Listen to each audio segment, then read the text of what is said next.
Boa noite. Está chegando ao fim a semana que mudou a história do nosso tempo.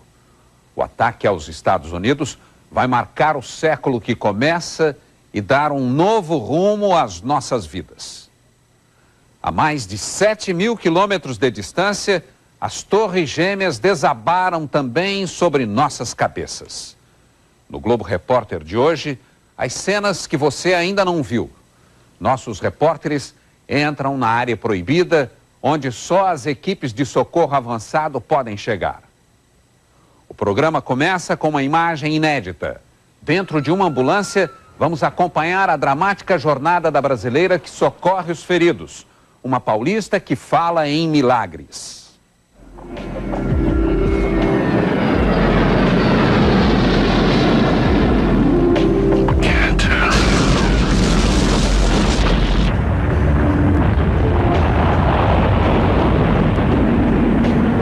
Eu pensava que era um pesadelo que eu estava vivendo.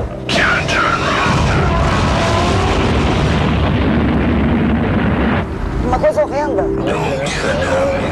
Nós chegamos no local, eu não sabia o que me esperava pela frente. No meio da tragédia, a luz. O resgate a tempo de salvar vidas. Ao volante da ambulância, uma das primeiras paramédicas a chegar ao World Trade Center. Depois dos atentados, a brasileira Lee. Há 17 anos nos Estados Unidos, ela nunca viu nada igual. Um choque atrás do outro, um choque atrás do outro.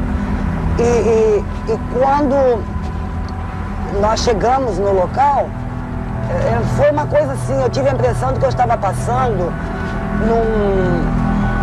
assim, no final de uma guerra terminou e só eu que andava ali. O pior ainda está pela frente. Ainda há milhares de mortos sobre os escombros. E Lee faz parte da equipe que vai retirar os corpos. Impressionante a altura que tinha de poeira, de cinza. Os carros na polícia todo arrebentado, com os estilhaços que caíam. Meu primeiro paciente foi um menino que trabalhava no 82º andar. Ele, na hora das sirenes, ele começou a correr e ele tropeçou na escada e quebrou a perna, quebrou o tornozelo, pisotearam o menino todo. E ele estava em choque. Nesse momento ele falou, por favor, eu preciso falar com a minha mãe. Eu preciso falar com a minha mãe, ele falou. Você acredita que eu consegui a chamada para a mãe dele? Eu atribuí isso como um milagre daquela pobre mãe, coitada, que estava indo para o World Trade Center, sabendo que aquele filho estava naquela altura. Depois de um trauma desses, como fica a vida de quem se sentia seguro na maior potência do mundo?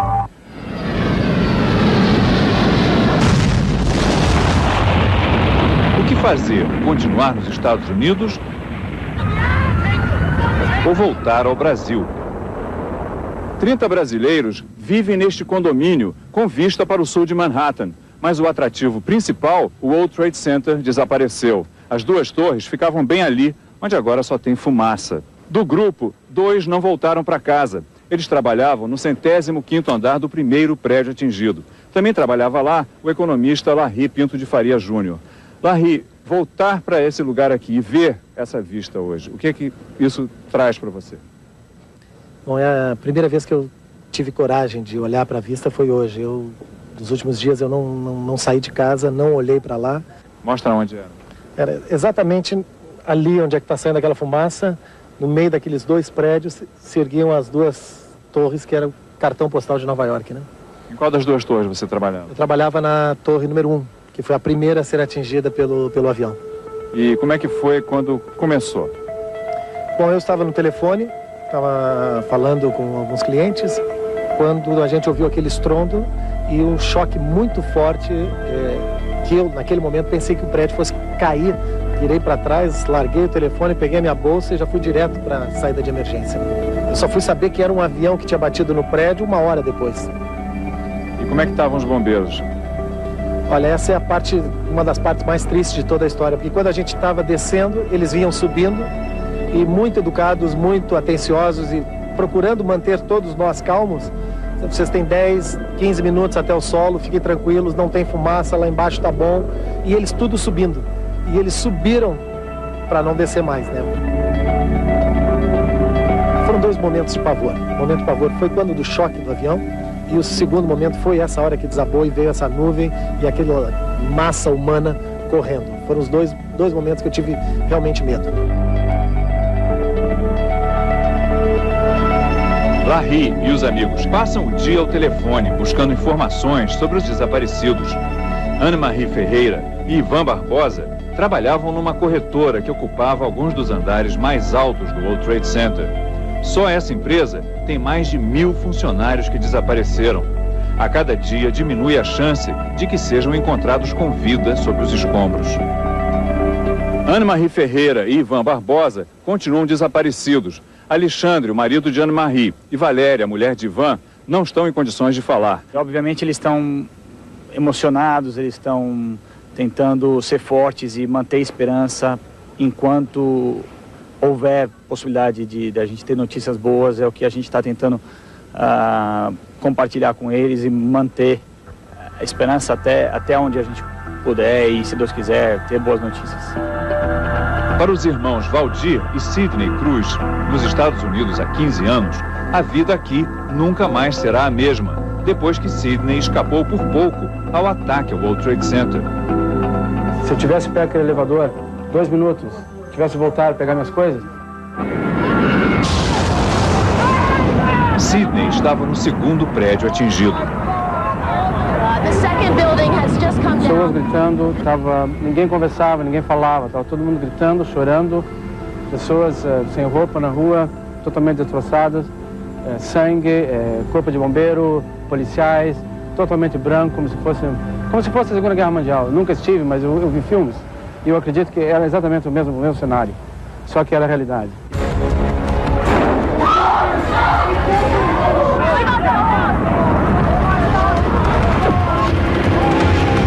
Você não consegue esquecer isso. Toda hora. Você tenta dormir, não existe como. E agora, quando a poeira assentar e as cicatrizes da tragédia estiverem fechadas, como vai ficar o sonho de quem veio do Brasil para fazer a América? Significa a falta de segurança, o medo, vontade às vezes de voltar para o Brasil. Você está andando na rua, está ouvindo televisão, não existe como você fugir disso. Não existe como fugir disso. E eu fiquei muito feliz de não ter que nem pegar num brasileiro, porque seria uma dor muito grande levar um brasileiro com uma perna quebrada, em gritos ouvindo falar minha própria língua, o cara dizendo, oh meu Deus, veja o que aconteceu comigo. Eu acho que seria uma dor muito grande para o meu coração. Eu acho que teve gente que viveu momentos muito piores do que o meu, sabe? Eu vivi um momento difícil, mas teve gente que pior. E eu acho que a gente tem que olhar até isso e dizer, pô, graças a Deus eu estou aqui, eu estou bem, eu estou feliz, salvo. Eu acho que é isso que importa, né? De onde saíram? Onde aprenderam a voar os homens que lançaram aviões contra as Torres Gêmeas de Nova York? Aeroporto de Boston, manhã de terça-feira. 2 Boeings preparados para o embarque. Destino, Los Angeles. Mas o rumo da viagem seria outro. O que viram os passageiros?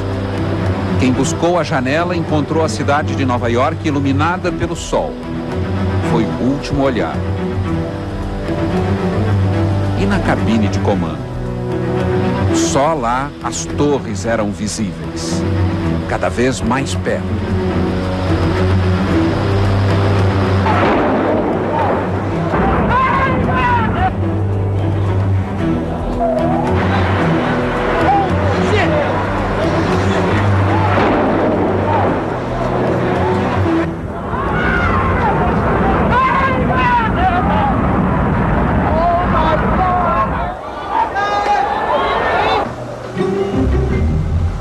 nos ajuda a fazer essa reconstituição é Henrique Seta. Você voa há quanto tempo?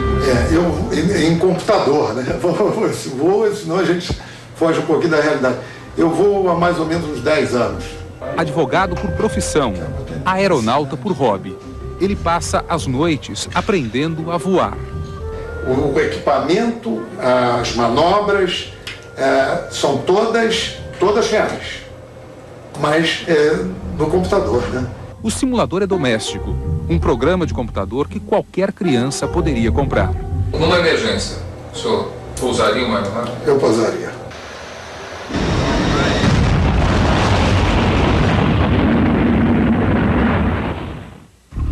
Lapenda, outro amante da arte de voar, foi mais longe. Decolou da tela do computador para o espaço aéreo americano. Não há o menor problema, não há a menor dificuldade.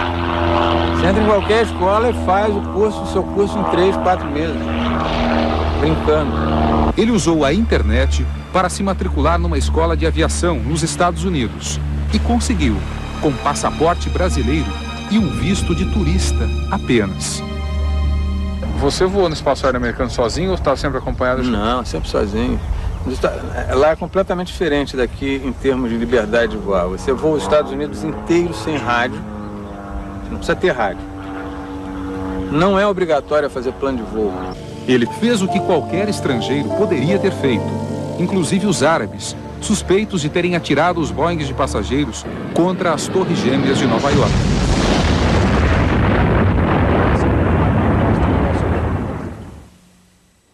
A Microsoft anunciou hoje que as Torres Gêmeas não aparecerão mais no espaço aéreo de Nova York no seu programa de simulação de voo. A mensagem que a médium brasileira diz ter mandado ao presidente dos Estados Unidos. Ela teria previsto os ataques a Nova York e Washington? Daqui a pouco.